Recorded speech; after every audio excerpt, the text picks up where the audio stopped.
Oh, great. Could I thank everyone for coming? That's fantastic. I'm sure you know the other people. My name's Dr. Simon Opher. I'm your MP in Stroud. And what this is all about, actually, is men's mental health. And we're doing a series of podcasts around men's mental health. And we're going to include figures from the comedy world. So we've already done Jonathan Pye down in Brimscombe Mill. Today's the turn of a sportsman in Robbie. I think I say comedy with me. Yeah. Are we that bad? You sort of go across both genres, don't you, Robbie? Thanks. So we're going to do a series of podcasts exploring men's mental health and how we can improve it. So first of all, just a few quick acknowledgements. So I'd like to thank the NHS, particularly Hannah Gore, for investing in this, because some of this is around social prescribing and getting men's groups to come along.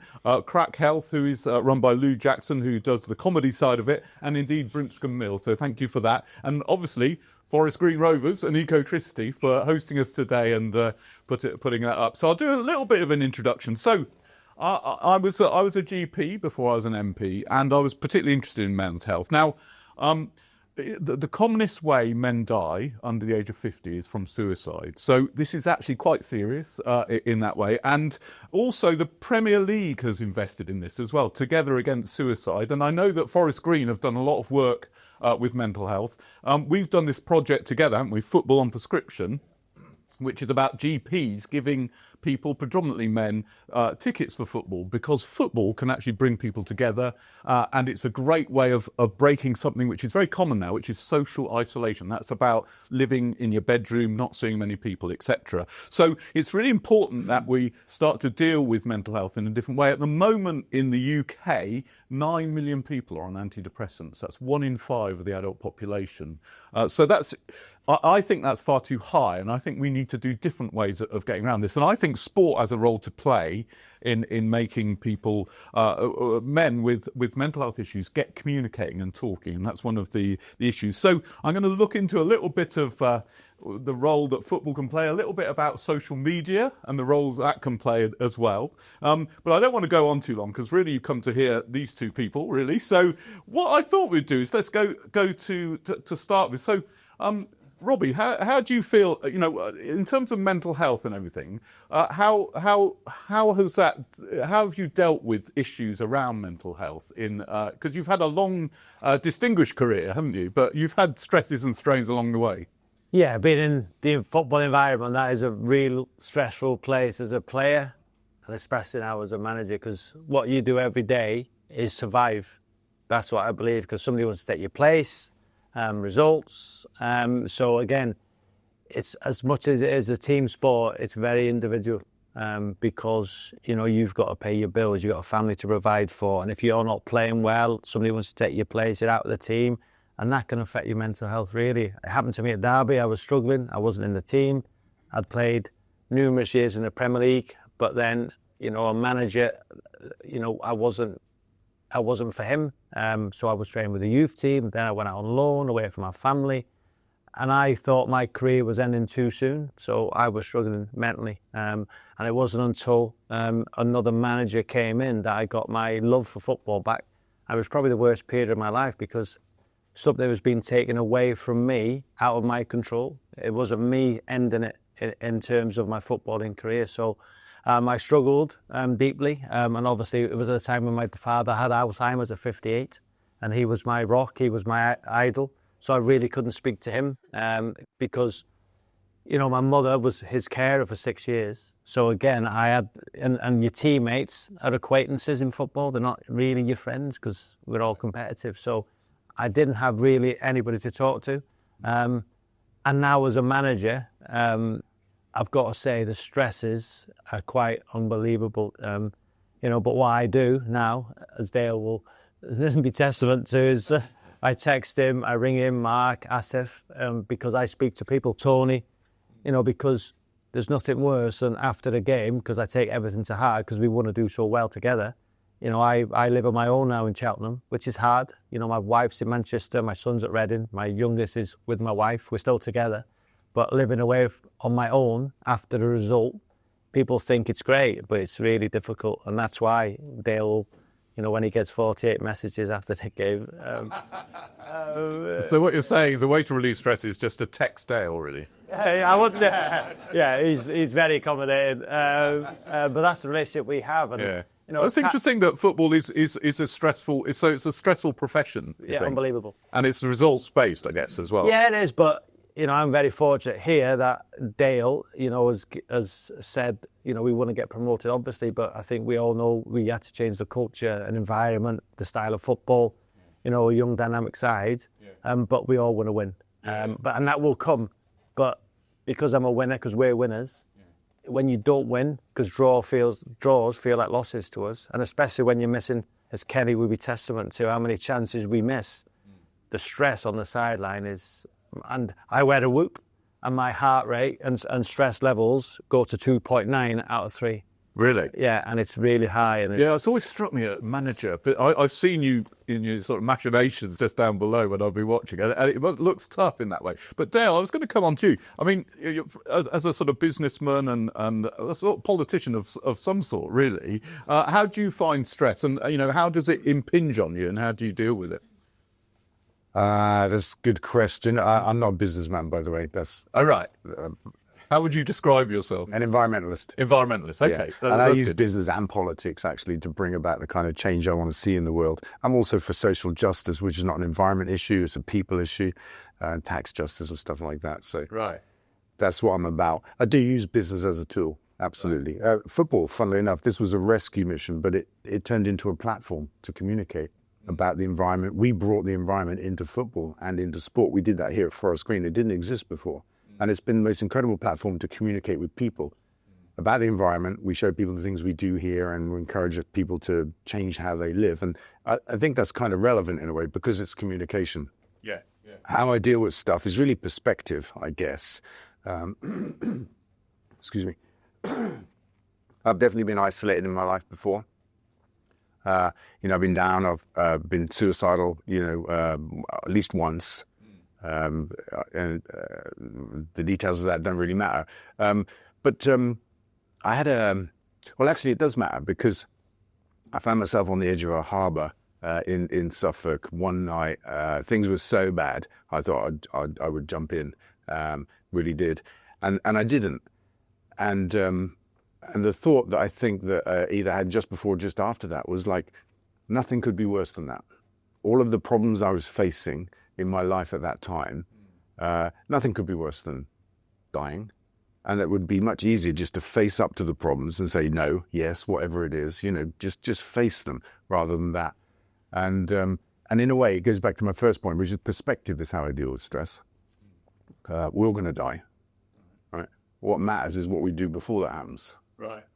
Actually. And there's nothing more impactful, nothing worse. I can say worse, it's going to happen, but do you know what I mean? There's nothing more final and complete than dying. And so for me, it's about perspective, is to say the worst that can happen is that we die.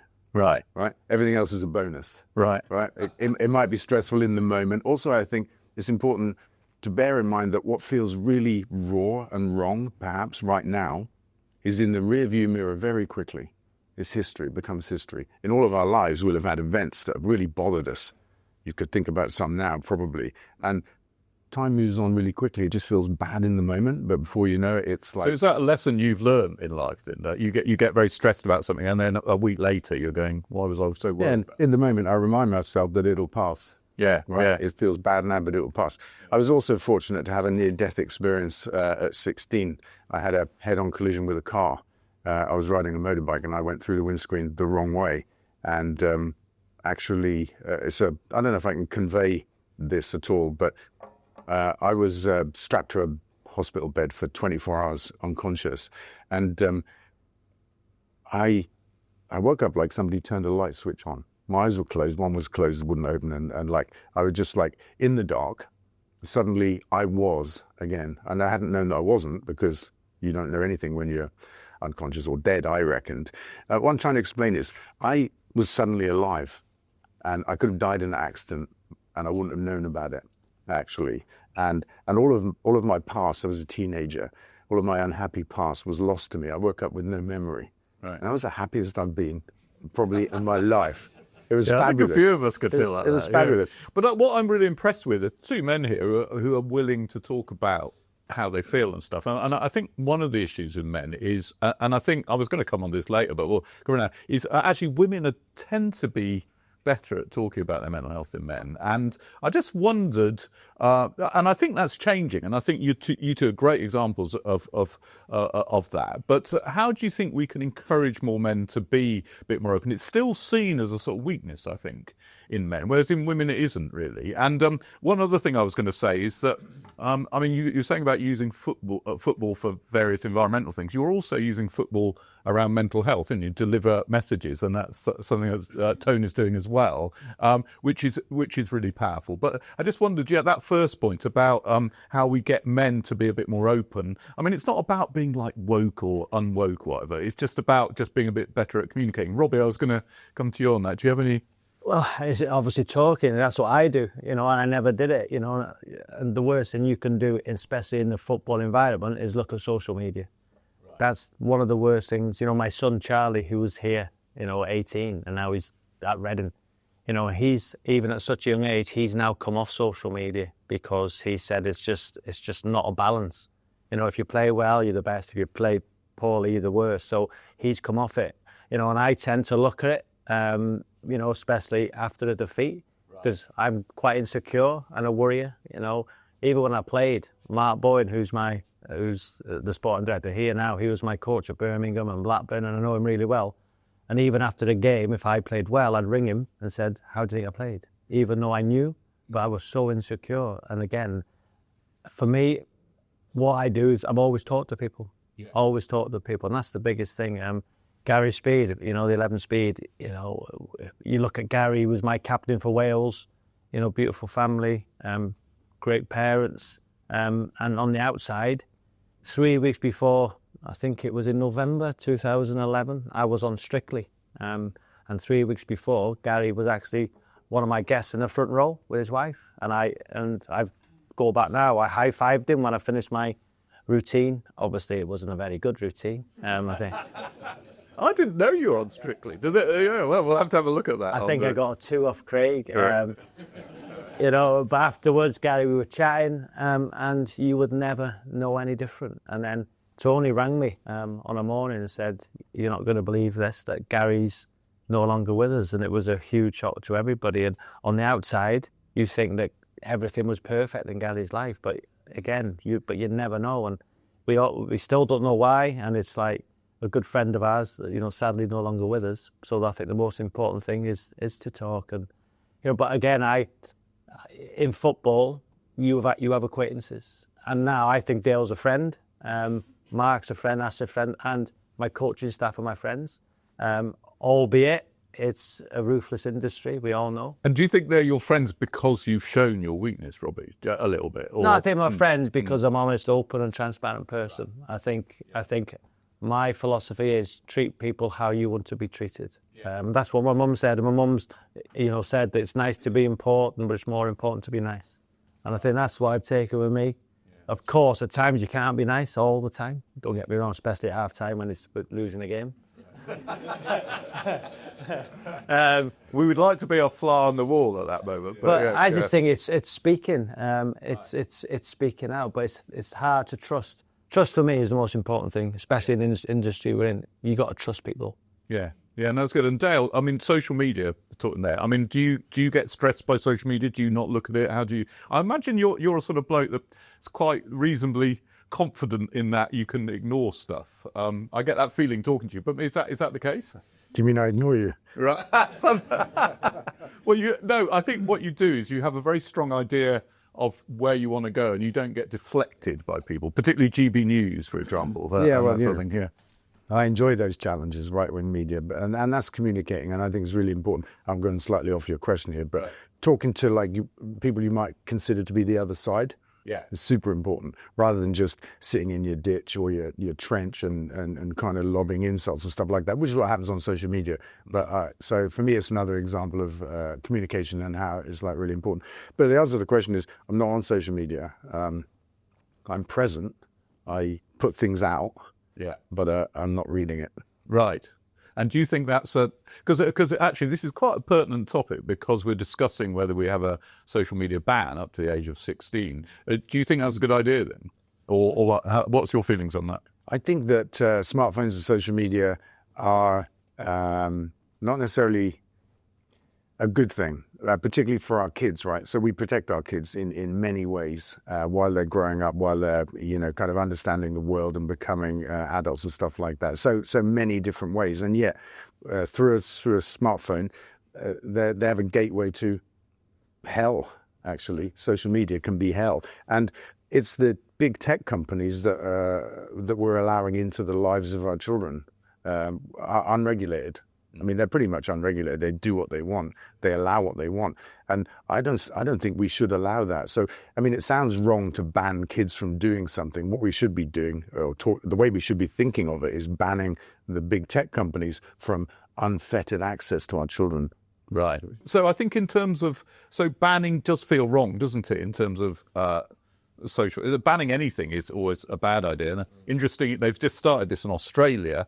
And apparently all the kids have all gone on to LinkedIn because it's one of the few things that aren't banned. So they're all, imagine that, eh? That must be very exciting for them. But I don't know. I think that the jury's out a little bit, although there's a very strong feeling amongst parents that having a very clear sort of rules about social media may be useful. And I think the other thing is I want to talk a little bit about the way, and one of the things I like about this football on prescription is it gets people out watching the football, having a chat with their mates. And we've got some results back already from football on prescription, and over 80% of people that attended on this talked to someone they didn't know.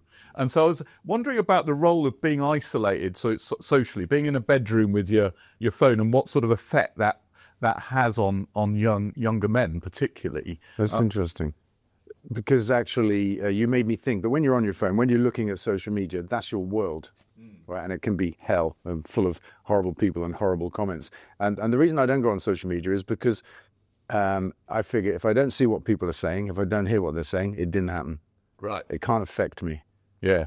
Don't you get dragged into it? That's the trouble with me, because as a politician, you get lots of rubbish loaded on you. Yeah, but you're choosing to engage. You're choosing to look and see what people say. So I just shut that down as a channel so that people don't get access to me that way. And you mentioned being in a bedroom alone on a phone. I mean, it's the worst thing you could imagine for a kid. Yeah. Right. The world is through their phone, and it's full of people that, well, they're not nice, are they? There's just a lot of not nice people on social media. But it's funny that me and Robbie we have to look at, and there's a sort of element of you want to be approved, don't you? And I relate to that, Robbie, yeah. Yeah, it's not great after the defeat sitting on your own in Cheltenham looking at social media either. No.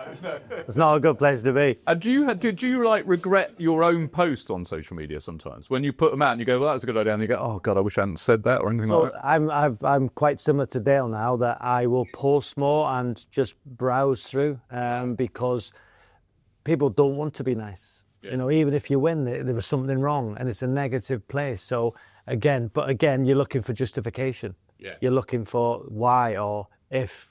There's so many things you look for, but inevitably you want to see people say well done, but you don't. No. So why do we look at it? But it's good for for tweeting stuff about Forest Green and for the stuff and the great stuff we do.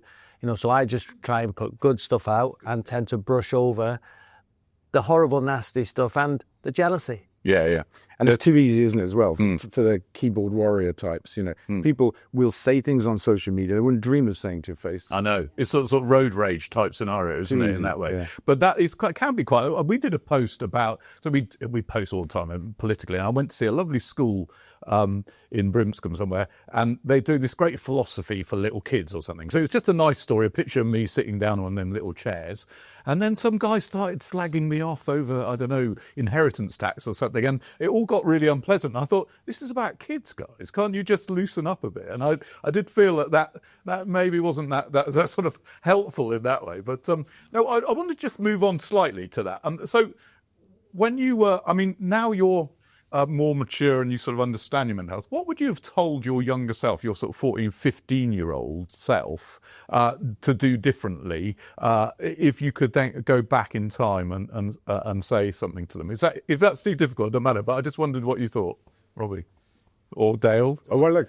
I've been asked this question before, not in the context of mental health, but just in the general context. What advice would you give your younger self? And I wouldn't give myself any advice. I wouldn't change anything that I've done. All of the arguably good or bad things that have happened in my life have brought me to where I am today. I'm very happy here, and I just wouldn't. Right. Okay. That's good. Good bit of advice. Don't tell your younger self what to do, because you probably wouldn't have listened to yourself anyway, would you? Well, I absolutely wouldn't have No. done. And my favourite piece of advice when I'm asked to give other people advice is to say, don't take advice. Right. Okay. That's good. And you're born and brought up in Wrexham? Yeah, Wrexham, yeah. They're doing some good things, aren't they? Yeah, they have. Unbelievable. They're in the playoffs. Well, they were up until last night, until Derby beat Bristol City 5-0. I think they just dropped outside the playoffs. Right. But Which club out of all your clubs? Because you play for loads of people. Sorry, this is not about mental health at all. It's just about football, really. But who do you root for the most? Would you say? Is it Wrexham or is it? It's the team my son plays for. Oh, is it? Yeah, whoever he plays for now. So Wrexham, as a kid, I was on the terraces and on the Cop. But now, when Charlie comes to Forest Green, I was rooting for Forest Green. You see when he scored on the TV, there's a clip that went viral. My first league goal here, that end against Bristol Rovers. Yeah, my boy scored. And now, but again, we talk about mental health and football. So on a match day, for instance, not only have I got the pressure of a community here, Kenny goes to every single game and he knows the engagement with the fans we're trying to have and get that culture back. But not only have I have the stress and the pressure of trying to get a result for us, but also my son's playing for Reading. So again, You've got half of him, but I can't look at my phone. Do you know what I mean? Because obviously I've got to concentrate on us. But then after the game, it's how did he play? Is he okay? Because I've got the two strands of a football. It does play with your mental health really, really bad. Yeah. I remember when we did the football and prescription thing, I talked to a guy that we were both here watching when we were at Southend United. Do you remember we were like 6 minutes away from Wembley? And then they equalised and then won on penalties. It was before you came. 3 minutes, wasn't it? It was anyway, it was gutting. And I thought, on the way back, I thought, how is this uplifting? How is this good for our mental health? But I then also, because I was, deeply pissed off about it, and I'm sure everyone was in the club. But actually, there's something about football which you sort of lose together, isn't it? In that way, and I think that's a danger in any sport, is that if you're on your own, you get isolated in that. So I was just wondering, with your son, if he has a bad game or scores an own goal or misses like loads of chances, are you there for him and how do you support him? It's a difficult one because it's the communication. So in the early stages of when Charlie, so he was at Man United, through all the story, he had 3 years left on his contract, but he wanted to go and play senior football. So it was a huge decision from a young man to leave probably the biggest club in the world when he was on pre-season tours, played in the Champions League, got his debut. But then he said, listen, Dad, I want to go and play. What do you think? But I can only advise, I can't tell him what to do, because what I don't want to do when he gets old is, well, you told me, Dad. And if it goes wrong, I was the one to blame. So I'll try and educate and help. But when he wasn't in the team at Reading in the first year, there was no communication. So he had a Ruben Sellers, who's now the manager of Real Zaragoza. He was in and out of the side. But again, when he was out of the side, he would be living on his own for the first time in a flying Reading, isolated on his own. He would then ring his mother or me, worried. No friends around him. His teammates were all with their families because they were from that area. So the hardest thing for him was no communication, because he's an educated kid. He went to MGS and he got 9 A's. So he's quite intelligent. And he just wanted to be spoken to. And he was isolated. So how I try and treat my players now is treat them how I would want my son to be treated. Right. And I think I'm fair, Simon. But again, it's all about communication. Right. And I try and help him as best I can without telling him what to do, because he's 22 now and he has to make his own decisions in life. Yeah. Like now, there was a bid from Oxford just went in for him, who were playing the Championship. But he looked at it, the club turned it down, but it wasn't about money for him. Right. It's not about money. Maybe his money would have gone up if Reading would have accepted the bid and he'd have moved. Yeah. But he knows eventually, he believes in his own ability, and now he's in a great place. He's moved to Eton, Yeah, he lives in Eaton High Street. Not the school in. No, next to it. Next to it. With his mate. So again, he's in a much happier place. A, because he's playing, and B, because he's got company and he can talk to somebody. So when he goes home after a bad day of training, his best pal lives with him. He's got a job in London. So now he's got company and he can speak. Yeah, no, it's brilliant. And it's interesting what you say as well. It's about being able to talk and stuff, but it's not about telling people what to do. And I picked that up really, really strongly from that. And I think that's really true. I mean, that's a basic tenet of counselling, really, is that you listen to people and almost like reflect it back, saying, well, you're saying you're not happy here, so what are you going to do about it? Rather than saying you ought to move. And I think that's really true because, as you say, firstly, it doesn't really help people. But secondly, if you get it wrong, you're going to get clattered. Doesn't help on a Saturday when I'm telling my players what to do and they don't do it. Then I've got a problem. Right. Yeah, there's something Put the ball different in the back of there. the net, please. Yeah, that's right. Yeah, and don't let them score. I mean, it's quite simple. But also, I think in the middle of all of that, what you can really do to help, and I'm sure that you are, is to explore the pros and the cons. Right. You know, it could go like that. You might make that decision that might lead to that path, you know, and based on your experience in life and in football, that can also help inform that kind of discussion. So, you know, I have kids and I talk about stuff from time to time with them. Yeah, it's just about like life and what could happen. But ultimately, you have to make your own choices. But you can help them be more informed choices. Yeah, that's true. So you can say you're saying you want to do that, but have you thought about that? So, but you can't say So being too directive doesn't really help. And I think because Charlie's when you're a father who's played in the Premier League and who's done Strictly and quite, and we're a high-profile club because of Dale and because of what we stand for. Yeah. And because you're very well known, Robbie. I mean, at Radio 5 Live as well, lots of stuff there. But for Charlie. Am I a normal parent in terms of, because if I speak on social media in the changing room, all the lads will say, Daddy's on social media. And do you know what I mean? So for me, I've got to be even more careful. Yeah. And even at times if he has a good game and I retweet it, he'll tell me to take it off. Oh, right. He said, that's it off. Yeah, yeah. Do you know what I mean? So again, I've learned now that he doesn't like that. Yeah. So again, by communicating, by listening to him, yeah, and I think I mean, I think I've done that to my son as well. You can really embarrass your kids, can't you, if you're not careful? Well, it's only because we're proud of them, no? Yeah, absolutely. It's all from the best intentions, but and it's something about, I think particularly, sorry, we're talking all about men here, but I think that's why we're here. But it's particularly about men need to find their own space, don't they? And so you can guide them into it, but you can't. If they feel like you're forcing them somewhere, they're not gonna go, and they'll probably react to it as well in that way. I don't know if you think that's. Well, I'm like that. You're like that. Yeah, I can imagine you were.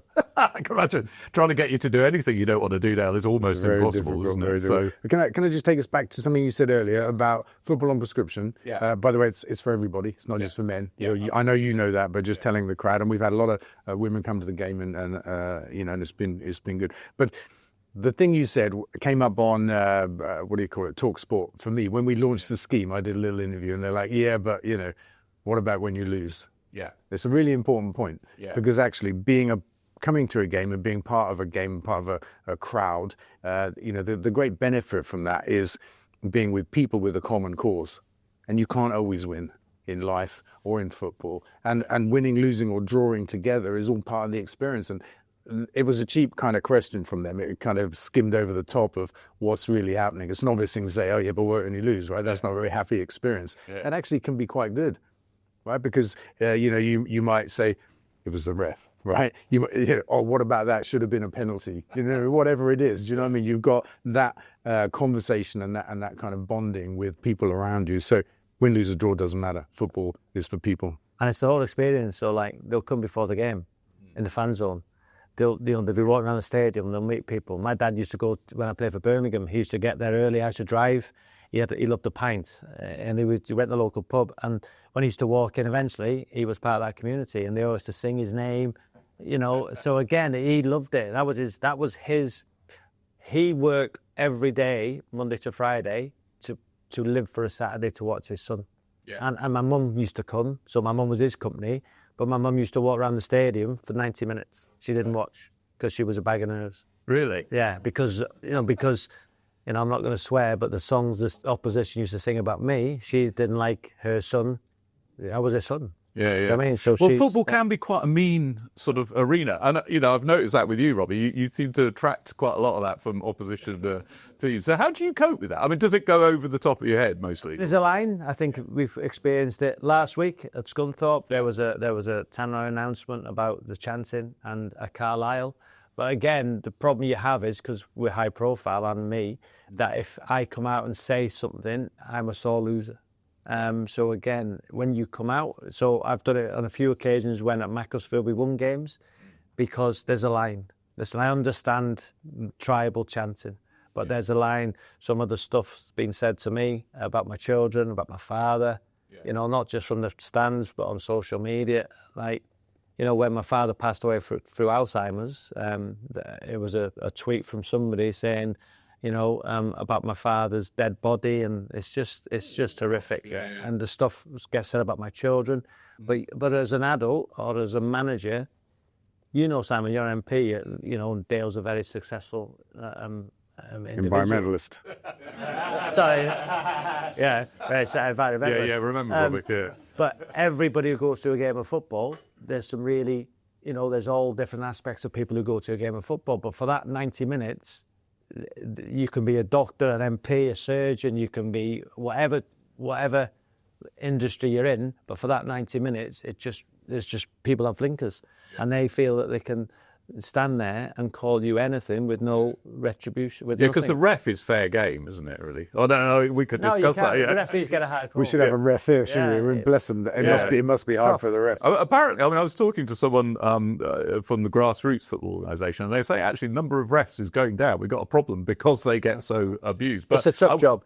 Yeah, it is a tough job, but also it feels like, one of my first experiences as a football fan, we went to see West Ham, and I remember this woman berating the ref in no uncertain terms, shall we say, and I thought, wow, she's really getting that off her chest, didn't she? But how does the guy feel? So imagine, that comes to personal insults as well about you. But in that way, football is like social media. Yeah. People get into a stadium and for 90 minutes, everything goes. But it's quite good to yell your head off, isn't it? Yeah. I think that's good for you. There was one that was quite funny here, because I think our crowd are brilliant. Our crowd are brilliant. And I don't need to stick up for us, but because we're a small village and the population is 5,000, we get, today I think we got about 1,200 for an FA Trophy game. It's probably one of the highest we've ever had. So it's a great crowd today. But we get a bit of stick because, where we are, you don't get many fans, and people think to have a go at us. But the other night against Altrincham, it was quite quiet, and there was one elderly gentleman in the crowd, and it was really silent, and he said the F word quite loud, "Get the ball effing forward." And I looked around and I went, "Ooh," and everybody started laughing. So I That's what I love about football. I don't think we expected it. Yeah. Because our crowd, listen, we're amazing, and we overachieve. And I know we got off subject here, but I'm saying we're a big club at the level, but people say, well, we're only a big club because of Dale's investment. But with Dale's investment and what we are, because I hear it last week about being vegans, you vegan swear words, they're the chance. But again, we should be proud of it. And I'm proud to be the manager here, and we're proud as a football club because we are different, but we do first. Yeah. No, I agree. And I agree about the crowd as well, because you hear some, so slightly unlikely people, really. And one of the great things about football subscription is introducing new people to that, because there's a community that don't attend football matches, and you don't realise the sort of freedom you have to shout out what you want. And then chanting as well, there's something going. Actually, I think it's quite healthy. Don't encourage you. Yeah. But there is a line, I think, and there should really be a line in social media, I think, as well. Football banter's funny, though, isn't it? It should be. No, it is. Yeah. I mean, there is some fantastic football banter out there. There's great humour. There is anger as well. But like you say, it's great to shout your head off in a football game. And sometimes I'm watching games here, and I guess it's like watching a Hollywood movie, right? For like an hour, the bad guys are just winning and doing mean, bad things, and you really hate them, and you want to see them taken down. And then when they're taken down, it makes you happy. In football, right, we struggle against refs, against dirty tactics from opposition and something like that. And when late in the game we score and we win, honestly, it's such a release. Such a release. Tell me about it. Or the other way around, yeah. Well, but yeah, and there's an element that football's sort of metaphor for life, isn't it? A little bit. And as you say, you can't enjoy the victories without having had the defeats, really. And I think that's definitely true. That's right. The wins are made better by the losses. Yeah, yeah. And like I remember Crystal Palace when in the FA Cup the other year, and they hadn't won anything for years and years. And so I knew a couple of supporters, they were so over the moon because they've been through so much pain over the years. Whereas if you're a Man City a couple of years ago, you'd be like, oh yeah, another win. Yeah. Yeah, well, that's true. Yeah. Well, now they're, yeah. I was going to say, we might as well say a bit of football, can't we? Who's going to win the Premier League? Do you think Arsenal are going to do it? Hope so. You hope so? I think Man City. Yeah. You think Man City? Yeah, because the experience. Right. Experience they have with the manager and with the players. And Arsenal 4 points clear now. Bro, you talk about Crystal Palace, the FA Cup, Macclesfield. On the day they deserved it, and it's probably one of the biggest FA Cup shocks ever. There's 117 places between them. And on the day, they deserved it. 9 of the players who started in that game, players I took to the football club. And that's what I want to do here, because our remit is create a fast, entertaining football, average age of the squad down, and we're doing that to the point where our captain Mendy, and what we do, and we're going back to mental health, is we talk a lot, but we have a decision together, and I think it's great that Dale's inevitably has the final say because he's Dale doesn't like to be called the owner, do you? I don't not like it, but I think I once said to you recently, like, I don't think of myself as the owner. That's right. It's like the football club's way older than I am, and it'll carry on a long time after I'm not sort here. of custodian. Like a custodian, yeah. Yeah, that's good. He didn't like it. He does like it. He does like it. Well, one of the things, I mean, I'm an extremely low-level sportsman. I play a bit of five-side. I think playing football is also really good. So I play in Parliament with that guy, Ian Duncan Smith, who used to be leader of the Tory. He's okay, guys.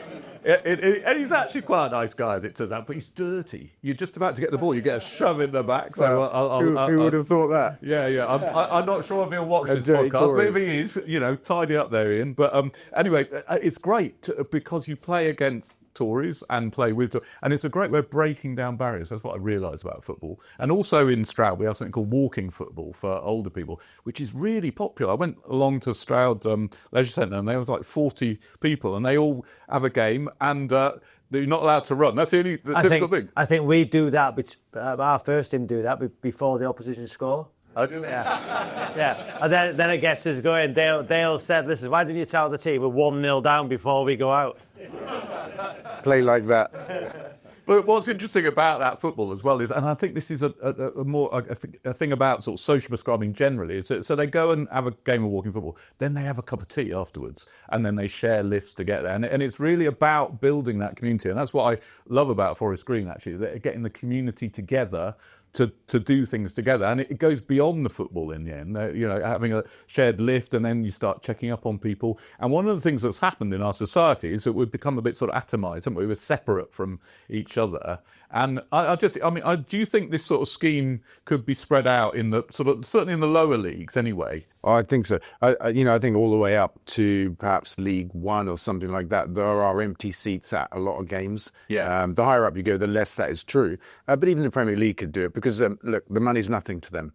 So they would be able to allocate a bunch of seats in the local community for people that need to come and be a part of something. And I think that it'd be a fabulous thing. Football clubs always have been about their communities from the beginning. At the top end now, they're multinational businesses and stuff like that, but still they can do something. And we're cut off not just from people in modern life. I just want to say this: we're also cut off from nature.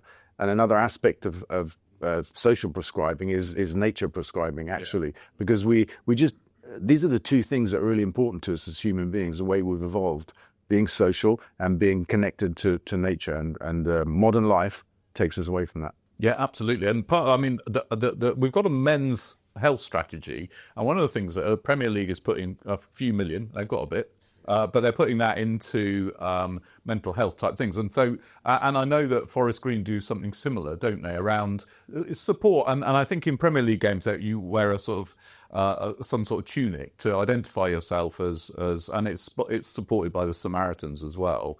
And it's a way, Tony, of trying to reduce sort of suicide rates really amongst younger men, which is great in that way. But I think Forest Green, the smaller clubs are much better at that than the bigger clubs. And the other problem with the Premier League, if so you get your social prescription from your doctor.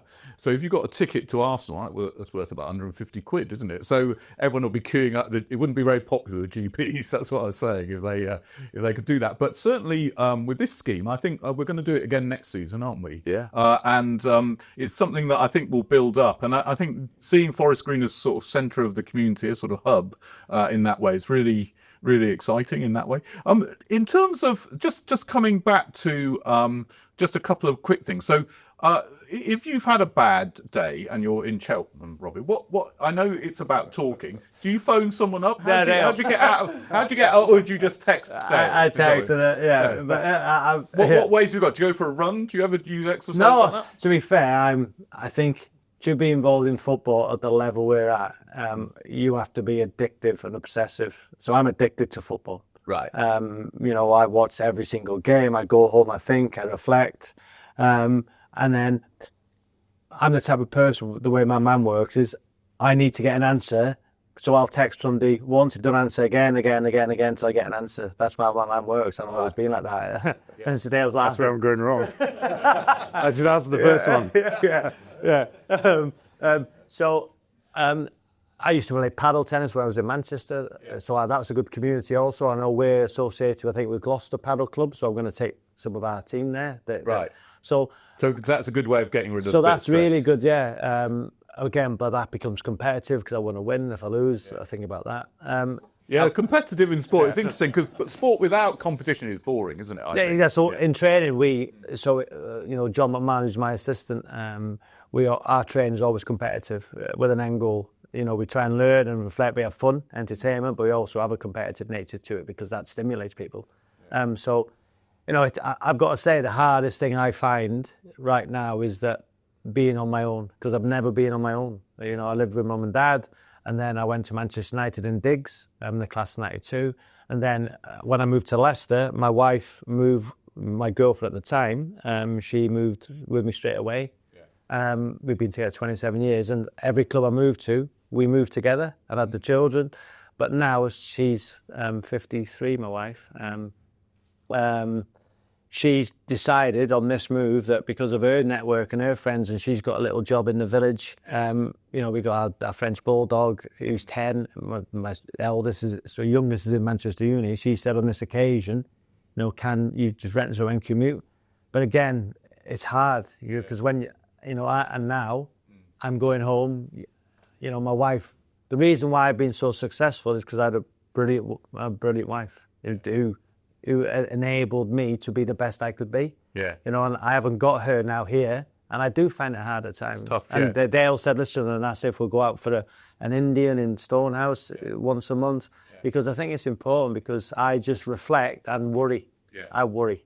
Yeah. And I'm not worried about results because inevitably we have a plan, but one day, who knows what might happen, but all I can say is that whatever happened at this football club, I know I've given everything I've got, and whatever happens, Dale's become a friend, and if the day comes, and I know it might not come, but I want to take this club to the championship, but inevitably I know it's a results business. But one thing I'll always say here, you need a chance as a manager. Yeah. And Dale's given me the best opportunity I've ever had. Yeah. And if the day ever comes, I'd look Dale in the eye and say thank you for everything. There'd be no hard feelings. That's nice. Can I just say this? I have to just say this. People say that about football. It's a results business, right? It's almost a cliche. But I think the result isn't always 3 points. It isn't always promotion, right? We have a different result here. We have a different outcome. For me, it's the atmosphere on a match day. It's the way the team plays. It's the way the crowd feels, and what we achieve as a club in terms of communicating our values and principles and stuff like that. So results isn't always about points, so don't worry about that. Yeah, no, it's interesting. Robbie, what you're saying, because I've lived here all my life and been a GP out with my wife, and now I have to go up to London, very similar.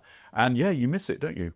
And what I realise in life is that those very close relationships are your most important barriers against mental health issues, aren't they? Because if you're feeling a bit down, they go, you're doing fine. Or so, they just say a little word and you're fine, aren't you? And so my wife were in with so I always with my mum, day of a game, always with my mum, and she said, listen, don't worry, just do your best. That's all she says. All she's ever said. That I'm my wife. What was it she said? To doing the best or... No, it's nice to be important. Yeah. But it's more important to be nice. That's all right. I'm going to write that down. Yeah. Okay, that's that's fantastic. But I think, that's really important. Now, I've already gone over time in terms of what we say. Can I first of all say a massive thank you to both of you for being really open. And if there's one thing I would take of this is that if we can get men to be more open, it's going to be better for their mental health. If we lose at 5 o'clock, are you available at 5 today? I'll give you his number. You have to text Dale. No, I'm always I'm giving available him your for number. counselling. I'll give you a bit of CBT in a bit. But Can I say one more thing? Yeah, certainly. Yeah. It's And about then any questions it's after about that? mental health and how you deal with adversity and stuff like that. In my life, I've just come to a conclusion that it's not worth worrying. Worrying serves no purpose because whatever you're worried about either will or won't happen. If you're worried about it and it doesn't happen, you've given yourself a problem unnecessarily. Yeah. And if it does happen, it's going to happen anyway. Yeah. So don't worry about it. Do what you can, do your best. Yeah. It's what's interesting about that is I agree with you totally, but I can't stop worrying. I don't know about you, Robbie. I totally agree that, and I know that worrying is about something that might happen. It's better to think about what you can do about it. Yeah. So I think about things, I don't worry about them. I think, all right, I don't like that. I don't like the way that might go. What am I going to do about it? Yeah. Yeah. We played Tamworth here. Do you remember the game? They had a player sent off in the first 10 minutes. And then the guy scored over the keeper from the halfway line. And then we won the game 4-2. Right. But it was 25 minutes in and the mist was coming in. And I turned around to the physio, the doc, it was the doc, and said, it's getting misty. So I said, check your app, the visibility. And it was going 4 miles, 3 miles. And I was panicking about that. But again, there was nothing I could do about it. but that's how much I look into things. And I do worry. So I was thinking, we're winning the game. Oh no, the mist is going to come. It's going to be cloudy and we can't see, and the game's going to get cancelled. Yeah. But that's how I think. But I tend to be more like that, and Dale clearly isn't like that. But that's how we're all different actually, and we all cope with stuff in different ways. But I think what's really strongly come out of this, it's about being able to talk. That's what being able to say what and communicating with other people is a really important and thing. The worst thing as an environmentalist, a very successful one, and a manager is you've got so many people to worry about. I didn't realise now as a manager, you have to be, a psychologist, a doctor, there's so many facets to being a manager, as well. A friend. Yeah. You've got to be, as well, strong at times. We just had a situation with our captain, Mendy, who is a great story. 29 years of age. When I signed him at Macclesfield, he was playing at Step 12 in London, moved away from his family, got a flat, washed pots in a kitchen for numerous years, and only 4 years ago that's what he was doing to earn more money. He's came here again, in a great environment, and we spoke about numerous times. Hearts, wanted to buy him, and they made an offer. And again, for a young man, would it have been his last opportunity to go and play for the team's top of the league? So again, I have to be his boss, but a friend, understanding. And again, it was difficult. And, we've all come to an agreement, and he's been so professional about it. But you could imagine for him an opportunity to earn probably a lot more money, go and play on a bigger stage. But again, we've given him a platform here, and it's, again, so as a manager... It's difficult to sell one of your best players, but being pleased for them as well, then. It's a balancing act, but inevitably, it's a balancing act, but inevitably we're making some decent decisions. Yeah, that's fantastic. That's a nice story. Is there anyone? I mean, sometimes is there some questions? So if you could just say who you are and then put your question, that'd be great. Yeah, my name's Richard Burt, and first of all, I wanted to thank you both for the free tickets that Laurie and I got for today's event, and just to say that was one of the most. I've been around quite a long time, as you can see, and that was one of the most illuminating discussions I've ever listened to. So thank you very much for that. Yeah, all of you too. That's fantastic. And I understand there's a match on this afternoon. Yes. For maybe me and Laurie, I might be able to persuade her to stay and watch you with me. You'll enjoy it. If it goes badly and you need somebody to go out and have a vegan curry with, I'm here for you. But on that, the food, honestly, when Charlie was here, and I think the principles we have, we embrace it. And there's the last day of January. Oh yeah, began your Yeah, so I've done it, and the food that G and all our chefs provide for us and our players is fantastic, and I've embraced it and I love it, and I feel better and healthier.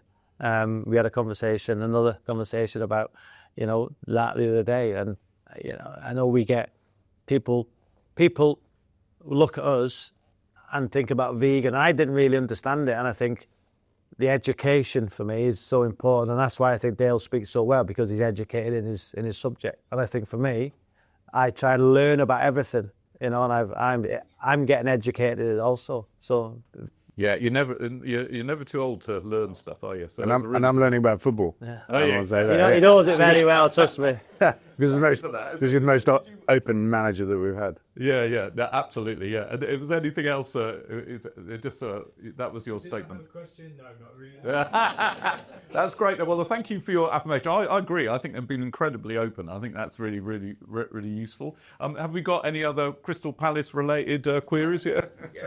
I'm Crystal Palace fan at the moment, but I was at Wembley. It was amazing.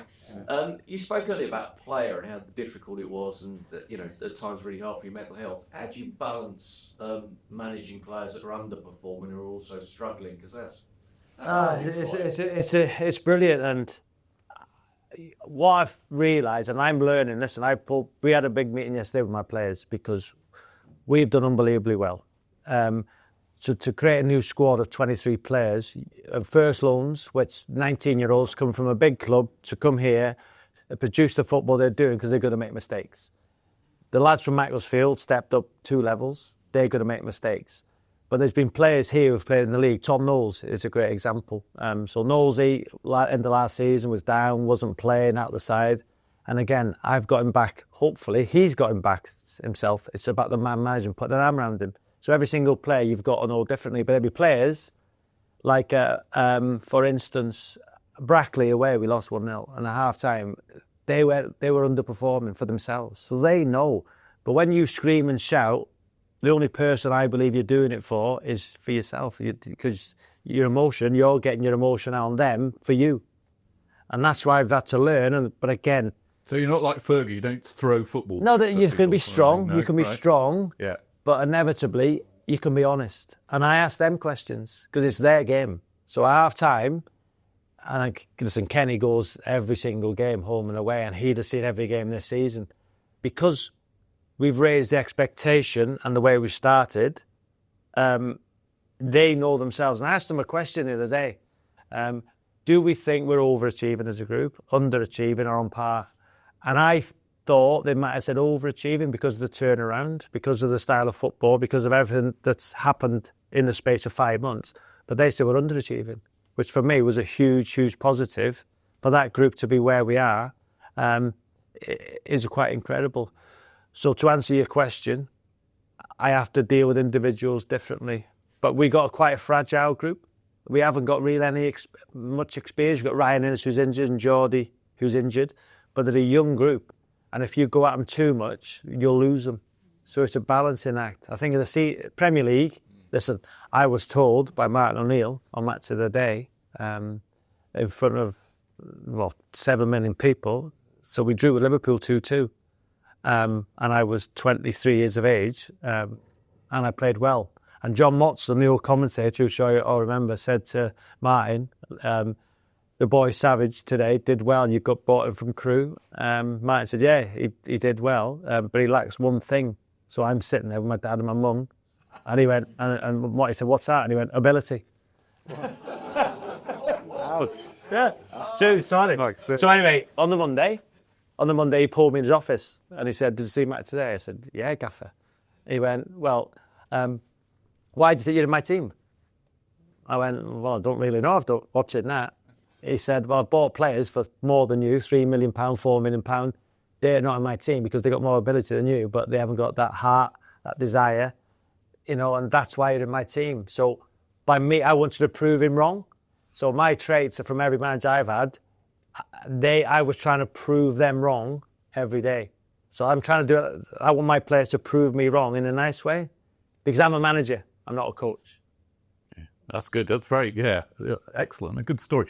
You want to have a question? Yeah. Just a couple of things to all of you, I suppose. Firstly, thank you, Robbie. Season ticket holder, and he's been brilliant this season. Really enjoying it, and I love your passion at the end. If we win a game and you jump in the crowd. I can't wait. That's what I live for. I just love it at the end of it. So I'm pretty similar to yourself, I think, personality-wise. I think you've answered a lot of the questions on the football side and the players aren't playing and things. To Dale, like with young people, climate anxiety, be interested to get, I know Stroud, there's a lot of youngsters that are getting involved in activism. So obviously that's a key issue for young people at the moment, worry. And on the health side, there's a lot of pressures, isn't there? A lot of people got health anxiety at the moment. It's in the news the other week. And also, what's the other thing I was going to say? For men to look a certain way, and that's I know my son's 17 and things, and they've got to be in the gym and things like that, and how we can help young people more, I suppose. And those that visual stuff. I don't know if you've got. I find what's interesting is if you ask women, I heard this on the radio the other day, they actually don't like the real muscled up guys. They actually like people that are quite funny. And a little bit resourceful, and that's not necessarily rich. It's like, why don't we go out to the cinema and that sort of thing. So actually being all bulked up doesn't really impress them, and how do we get that image across? I don't know what you think about that. Yeah, I guess I've lived my life not being concerned about what other people think I should wear or eat or say, and so for me it comes natural. But I think I see it. There is pressure on people to look the same. You see it. No offense, but people that wear suits. It's not quite a suit, but people wear suits. I never know what to wear with you, Dale, because it's like a uniform, though, isn't it? That you blend in, you don't stand out, and there's pressures on young men to do certain things, and sometimes I'm on TV and a comment will be, "Look at his hair," So I don't read social media, but somebody told me the other day, and somebody else jumped and said, "Well, what do you think about what he's saying? Never mind about what he's wearing or something like that." And this is like debates, but that's what life is like. Actually, I don't know if I'm allowed to swear here. I just say, fuck it. I don't care what people think, right? You've got to be yourself. And maybe we just need to teach our young people and our older people just to be themselves, right? We've got one life. You're going to live it according to other people's ideas or your own. Yeah, it's at Scunthorpe, the crowd was singing at one point to me, is that a man or a woman? On the side, because I'm different. I'm different, and it's just so cheap, isn't it? Yeah. It's just like so. Sorry, the root of that is this idea that being female is weak. There's something inferior about being female. The root of that in men's psychology, to call a man a woman, is actually to diss women, which is completely wrong. Yeah. Just completely. One of the interesting things about the mental health strategy is that 75% of men thought it was a good idea, but 86% of women thought it was a good idea, because women are pulling their hair out with their men because they're not going to the doctor to be checked out, or they're not going, go and tell the doctor you're feeling really tense, or and actually women are often the ones trying to force the men. Yeah, my wife keeps everything to herself. She keeps everything to herself, and then she won't tell me until she's been and got checked, because she knows I'll worry. Right. Yeah. Well, so she probably knows you, though, Robbie. Yeah. Just from our conversation today, I think she might be right, actually. Yeah, but going back to your point, listen, I'm different. My son will say to me, my hair and the way I look, and I used to put false tan on, like when I was on Strictly, so I'm different the way I dress. So my son will say to me, "Dad, you're 52 now. Why are you dressed like?" So my wife first, she said, "When you're a manager, make sure you dress properly." And talking about dress sense, Dale, I think I saw Pep Guardiola wearing a very similar scarf, actually. I was impressed by that. Yeah. Robbie sent me the Insta. He was giving a speech at Manchester University, and he spoke about Palestine. One of the things that we flag here, no pun intended, but as an issue. And he spoke about the human rights abuses in Palestine. I thought that's fantastic. Football is a platform, right? We get to talk about stuff in football that people might not have heard about or might have seen in a different way. So respect to Pep. I don't like him as a manager. But I've never met him. It's just prejudice. I'm sure he's a very nice I just watch him man, on TV and I just like, he played some quite good football, didn't he? But he's got a lot of money behind him. Yeah. Anyway, look, a couple more quick questions. Jess. What will you be doing today to kind of encourage good mindsets the players are going on Is there sort of a routine that you go through? So the players will come in at 1:15. We'll have they know the team. So I picked the team yesterday. So I always thought, and I've changed since I've come here because of how important set pieces are. So I've got a set piece coach, and I've always picked the team on a Saturday, 1:30. So I like the players to be thinking the mindset of, am I going to be playing? But I've changed since I've came here because of the importance of set pieces. And as you've seen, well, maybe not have seen, but people who come watch it every single week, we've had the most set pieces in the league, but don't score hardly any, which is a worry. So I picked the team, the lads will know. So again, I'm trying to motivate the ones who aren't playing because they've got home last night saying, I'm not playing tomorrow, but we use 16 players. We use 5 subs because the way we play. So the mentality of there'll be 7 subs today, 5 of those will get on. So I've got 16 players out of the 18 coming today knowing that they're going to play, which is a great mindset because luckily for me, I was never really a sub, but a lot of the subs thinking I'm not going to get on today. So the mindset of my players are, and I say to them every single game, so 1:30, it'll be, we know what we drew their 1-1. They're going to have a low block, so they're going to sit next to our goal, and it's going to be up to us to break them down. So I just got to give them the belief. It's that belief of how good they are. It's not about them. It's about how good you are. And I honestly say every single week, if you play the best you can play and run more than them, you will win. That's what I believe. That's what I really believe. So it's hard, 18 players, because some of the players know they're going to play. So like we've got Kyle McAllister, who's for me probably one of the best players in the league, Lauren Mendy. So there'll be 8 or 9 players who know they're going to play every week. It's about the most important ones for me are the ones who aren't, because they're the most important ones who keep the spirit of the group going. Because we had a great meeting at the start of the season about mindset, and we had these 2 gentlemen in, and there was one gentleman who had bone cancer, and he's had 5 operations. He's got a metal thing, and he spoke to the lads, and it was the best I've ever heard about mindset. And he said there's 3 different types of people in the dressing room: the ones who are playing, the ones who aren't playing, and the ones who want to cause trouble. And if you've got too many of ones who want to cause trouble, you've got a big problem, because the dressing room is so important, the culture, and the mindset is huge. And they just got to give them the belief, because Wealdstone are a decent side, and the problem we face, I believe, is because of the profile of the football club, because of Dale, because of me. I think there's an additive incentive to people to beat us. And I had the same with Macclesfield, because people talk, and all I ever hear is about the budget and the money. But again, the recruitment's the key. And internally, we know what we're doing. And I think at the end of this season, the mindset would have changed hugely from last season. The budget, we believe, would have been a lot better come the end of the season. The average age of the teams come down. So I think it's about results, but Dale's assured me it is, but it's not, because we're only going one way. And I think if you come to the games, you can see that. But mindset's huge. And my mindset... Do you ask them not to go on social media after the match, or... Is that... They do, because we've got a young boy. So we've got a boy in our team who's Jilly Buabu. So this kid it was at Tottenham, Sheffield United. I believe he's on a decent amount of money there, and the lifestyle he's got is great. But he's a real family person, but he's quite insecure. And I remember Dale walked in the gym, and Jilly was coming through the canteen, opened the door, and I said to Jilly, "This is Dale, the custodian, The owner. Yeah. the owner." And he went, "Dale, love your drip, man." Yeah. Hello, what does that mean? And then he's bought a new car. So he's bought a car and he's had it like all wrapped. And he went, Dale. He come into my office and Dale was there. He said, "Dale, come and see my car. Come and sit in my car."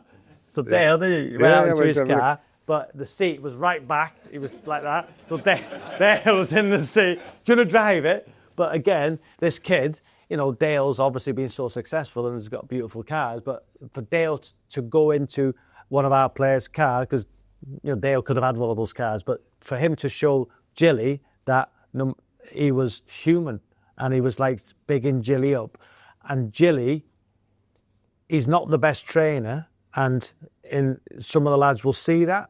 But on match day, he comes alive, and he lives from match day. So for me, can Jilly talk about mindset? I need to manage him, because in training from Monday to Friday, he will be tearing my hair out. But on match day, and the other players, but on match day, he is just unplayable. Flu, isn't it? And then he still wants to play every week. Yeah, That positive mindset, because a lot of people say, "Oh, I don't want to play. I'm not going to do my best," but he wants to do it for you and the team. Yeah, and that was great. And he come on, didn't he? Come on, and so again, That's good. A good work attitude. Kia would like that, wouldn't he? Well, I'm aware of the time. One more question then, and then we'll finish it. Hi, I'm Louise. Hi. We talked a lot about mindset there. Yeah. I was just wondering about if there's any mental health provision within the academy, how you deal with sort of players, because obviously all those players are going to want to make it, whether with this club or a different club. Is there anything to support their resilience? Because either they might be let go, or they might want to come into your team. Is there any work around mental health with some of the younger players? So we had a meeting yesterday. We've got Jan, who played for the club, who's brilliant with the academy. We've got so many support staff, and I try and include the young players with the first team. So now, because of the brilliant facility we have at Junction 13, the youth team train on that pitch and we train that pitch. And what we try and do, we try and have 2 or 3 youngsters up train with us for that experience. And I was released from Man United. I was told by Sir Alex Ferguson, listen, you're going to be released. And I had nothing. I went home, I crashed my car that day and ended up in hospital because I was scared to tell mum and dad. So I had a fiesta. I was in Fergie's office, told me I was getting released. I jumped in my car, didn't want to tell mum and dad. Drove home and had a head-on collision, 52 mile an hour, was in the hospital. So mum and dad come to see me, and not only was their son in hospital, I had to tell them I'd been released because I was fear to telling them. So there was nothing when I was that age. Now I'm sure, with everything, with mental health, because and it's a huge year for the football club as well, because if we get promoted, we can keep the Cat 3 status as well. So the first team didn't know that until yesterday. So the AND staff, the academy staff, my staff, all the players, there was about 50 players in the room. And when I said that to my senior players, they went, So they didn't know that. So I think now there becomes more pressure, because what it means to us as a football club, to that youth, because I'm massive into it because of class of 92. So, and I look at the youngsters, and I asked going off a question, I asked one of the players yesterday, who do you want to be? Young Stevie. I said, Stevie, who do you want to be here? And they said, Harvey Bunker, which is quite interesting, because a lot of the lads laughed, because Bunks is a great professional, gets on with it, comes through the academy, so he's 22. So again, we're trying to do the right things, but inevitably, football is ruthless, and it's horrible at times. It's survival. And inevitably, if you're good enough, you will get through. But there's a bit of luck, right time, right place. But again, it's that conversation, Jan, to the young players, to say that you're not going to make it. It's tough, but it happened to me, but I made it. So it's hard. A metaphor for life, and it often happens. You have to get up again, don't you? Look, I'm gonna draw it to a close now, because we've been very lucky to have your time, and actually everyone's time as well. So can I thank you all for coming? That's the most important thing. And the key takeaways seem to be about talking and making sure that we get men to talk to each other, and you're great examples of that. So thanks very much. Can I thank Forest Green for hosting today, and Dale, and I just one little thing. We got invited to Chequers last week, me and my wife, to meet Keir and his there, and Keir is a massive football fan. I didn't realise he'd had a 5-a-side pitch marked out in the grounds, and the only thing he's changed at Chequers, he's got a massive screen with Sky Sports on, so he can watch football. So we've got a leader who is right on side with this, and is right on side also with men's mental health. So we can make some difference, and I think Forest Green are making a difference. And I really admire, Robbie, the way you just present all those stuff and being really open with your mental health. That will help more than a huge amount of other advice. It's amazing, like, as a football manager, let's say I watch MPs, like, we answer questions. Yeah. And you can... Good point. Yeah, that's good. I tried to. Yeah. Can I say one cheeky thing? Yeah, what One cheeky cheeky thing thing. now, yeah. Do you think that Keir let Andy Burnham down nicely? Do you think he was concerned about his mental health when he dropped him? I'm friends with Andy. Andy's helped me a lot, and I'm big friends with Andy.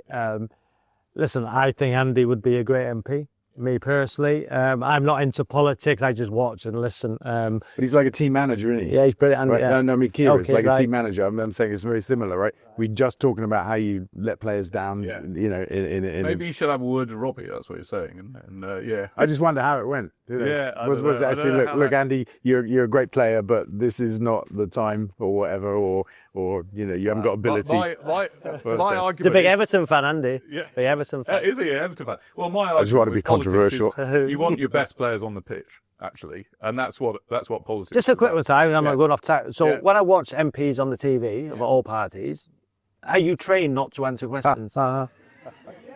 Well, a little. So I'll tell you what. So I try and buck that trend because I've been in this too long. I'm just turned 62. I've been a GP. I'm not really into that. So I try and answer your questions. But what they do teach you is something called pivot. So you ask me a question like that, and what I would then answer to you is I wouldn't answer your question. I'd answer a slightly different question, like I like to answer questions. And then you go, well, that's not quite the question you were asking. Do you see what I'm saying? So it's called pivoting. You ask a question, you answer a question with a question. No, you answer a different question to what they're asking. So if you were... So give me an example. So what's the weather like today? Yeah, so I find the weather really interesting because the way it changes. Do you see what I mean? So you're not answering what the weather like. So they're giving training. Well, they tell you how that's done. That's called pivoting. So that, yeah, and I hate that too, Robbie. Because I think actually... Yeah. So maybe as a football manager, don't copy it. You know. I'll watch it because I'm always intrigued. So that's what they do is they get one a question and they answer a slightly different question. So because if it's too difficult, why is the economy failing? Say they'll answer a different question about the IT or something. So they don't answer your question. So that's why it's so frustrating. And I've made a pact with my team that I never do that, haven't I, Thomas? But sometimes. You do a little bit, but I think most people prefer you to be honest, actually, even if it's a bit negative. And that's what's and Dale's always totally blunt and honest. One of the things I like about Dale, he goes, "This is a fact," and you say that, and I've tried to copy that actually because you can't argue about a fact. The trouble is you have to know your facts, and that's where Dale comes in. Yeah, absolutely, yeah. But no, that's my answer to you. Does that answer directly, or was that a pivot? Do you think? Is it a pivoted around there? Anyway, that's great. Look, can I just say thank you. What's going to happen now is we're going to edit this a little bit, probably take out any of my anti-government comments because no. But no, we're going to talk. We're going to edit it down, and then we're going to get a series of 4 or 5 podcasts, and then release them. So it'll probably be about a month or so Can time. I ask one question? So, Yeah, certainly, Robbie. Kenny, so we're talking about because the community. Ken, you've been to every game I'm at. I see you there. What does it mean to you? Because I know you've done the United, no? Yes. A club in Belgium as well? Yeah. And Forest Green. So what does it mean to you, being like the passion, the cost, the travel, and the commitment? Like, what does it mean to you? Well, I grew up supporting Manchester United, believe it or not, because I came from Manchester for quite a part of my life. So I remember Bobby Charlton and George Best. But for me, in Scotland, we're kind of bred to support the team. And that means you go home and away everywhere you go.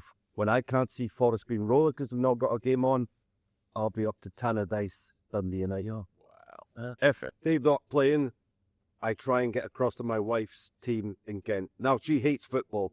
The only reason I got to support this team was because she's vegan and she's eco-friendly. And use that boy to go back, because I'd given up football. I'd given up because she didn't like football. But I said, this team here, I says, that eco-friendly, vegan, she loves it. Now she can't wait to get rid of me until week is.